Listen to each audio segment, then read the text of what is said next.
Lagu Joko Tingkir Ngombe Dawet tengah viral di berbagai media sosial terutama TikTok. Lagu ini menjadi sorotan karena nada dan liriknya yang mudah menempel di telinga. Namun, sebagian masyarakat justru menganggap penggunaan nama Joko Tingkir dalam judul dan lirik lagu tidak sopan. Sebab Joko Tingkir dianggap sebagai tokoh yang berjasa dan dihormati oleh masyarakat Jawa. Lantas, siapa sebenarnya Joko Tingkir ini? Guru Besar Universitas 11 Maret, Profesor Bani Sudardi menjelaskan, Joko Tingkir atau Jaka Tingkir bukanlah nama yang sesungguhnya. Joko Tingkir adalah sebuah gelar yang dimiliki oleh seorang pria bernama asli Mas Karebet karena dirinya pernah menjadi anak angkat dari Ki Ageng Tingkir.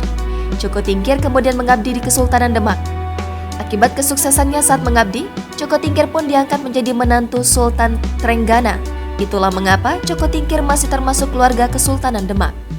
Bani melanjutkan, ketika terjadi perebutan kekuasaan di Kesultanan Demak, Joko Tingkir kemudian dapat memenangkannya, sehingga ia menjadi sultan di daerah Pajang yang saat ini merupakan sebuah kelurahan di Surakarta, Solo. Adapun kesaktian Joko Tingkir tampak ketika dirinya bisa melompati kolam Masjid Demak secara mundur. Bahkan, konon ia juga bisa membunuh seekor kerbau menggunakan tangannya dengan cara ditempeleng dan menaklukkan 40 ekor buaya di sebuah sungai yang bernama Kedung Srengenge. Selain sakti, Joko Tingkir juga terkenal dengan kebijaksanaannya. Hal itu tampak ketika ia hendak dibunuh oleh utusan Arya Penangsang. Setelah berhasil menangkap para utusan tersebut, bukannya membunuh mereka, Joko Tingkir justru memberikan hadiah dan pakaian, lalu menyuruh para utusan untuk pulang dengan baik-baik.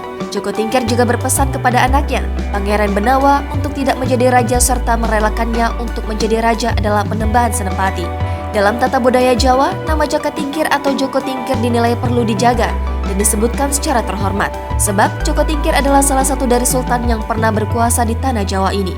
Sedangkan untuk penggunaan nama Jaka Tingkir dalam lirik lagu Joko Tingkir Ngombe Dawet, menurut Bani bisa diganti dengan beberapa alternatif. Bani menambahkan hingga saat ini garis keturunan Joko Tingkir masih tetap eksis. Salah satunya adalah Presiden keempat Republik Indonesia Abdurrahman Wahid atau Gus Dur yang disebut sebagai cucu generasi ke-6 dari Joko Tingkir.